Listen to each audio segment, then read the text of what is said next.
അപ്പോൾ ഗൈസ് ഞങ്ങൾ റെയിൽവേ സ്റ്റേഷനിൽ നേരെ റൂമിലോട്ടാണ് പോയത്. റൂമിൽ പോയതിന് ശേഷം ഫ്രഷ് ആയിട്ട് ഞങ്ങളിതേ ബ്രേക്ക്ഫാസ്റ്റ് കഴിക്കാൻ വേണ്ടി അടുത്തുള്ള ഹോട്ടലിൽ ഇരിക്കുവാണ്. അതിനുശേഷം ഞങ്ങൾ നേരെ പോയത് ഗോവിന്ദരാജ് ടെമ്പിളാണ്.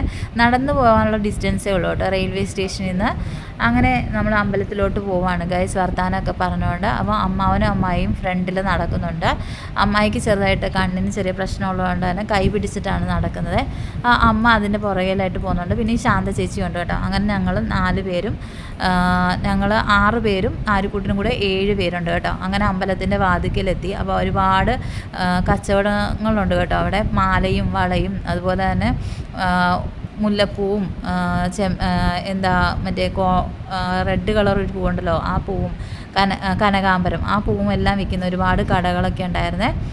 പിന്നെ നേരെ ഞങ്ങൾ അമ്പലത്തിലോട്ട് പോവാണ് കേട്ടോ. ചെരുപ്പ് അവിടെ കൊടുക്കണം. പിന്നെ അതുപോലെ തന്നെ മൊബൈൽ ഫോൺ അവിടെ നമ്മൾ ഏൽപ്പിക്കണം കേട്ടോ. ഇതാണ് അമ്പലത്തിൻ്റെ പ്രവേശന കവാടം. ഇത് നമ്മൾ ക്യൂ നിൽക്കുവാണ് കേട്ടോ. ഒരുപാട് ആൾക്കാരുണ്ട്, എന്നാലും ദർശനം പെട്ടെന്ന് തന്നെ കിട്ടുമെന്ന് തോന്നുന്നു. ആൾക്കാരെ പെട്ടെന്ന് കടത്തി വിടുന്നുണ്ട്. അപ്പോൾ ഇത് നമ്മൾ ഗോവിന്ദരാജ ടെമ്പിളിലാണുള്ളത് കേട്ടോ. റെയിൽവേ സ്റ്റേഷൻ്റെ തൊട്ടടുത്താണ്. 1 കിലോമീറ്ററേ ഉള്ളൂ കേട്ടോ. അങ്ങനത്തെ ഞങ്ങൾ ക്യൂവിൽ നിൽക്കുവാണ് ഗൈസ്.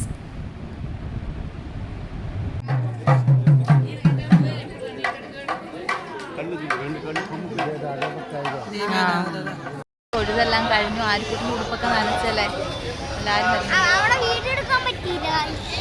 അകത്ത് വീഡിയോ എടുക്കാൻ പറ്റിയില്ല. അങ്ങനെ ഞങ്ങൾക്ക് പ്രസാദമൊക്കെ കിട്ടി കേട്ടോ. അവിടെ തൈര് സാദം അകത്തുണ്ടായിരുന്നു. അപ്പോൾ അതൊക്കെ കഴിച്ചതിന് ശേഷം ഞങ്ങൾ പുറത്തോട്ട് ഇറങ്ങിയേ.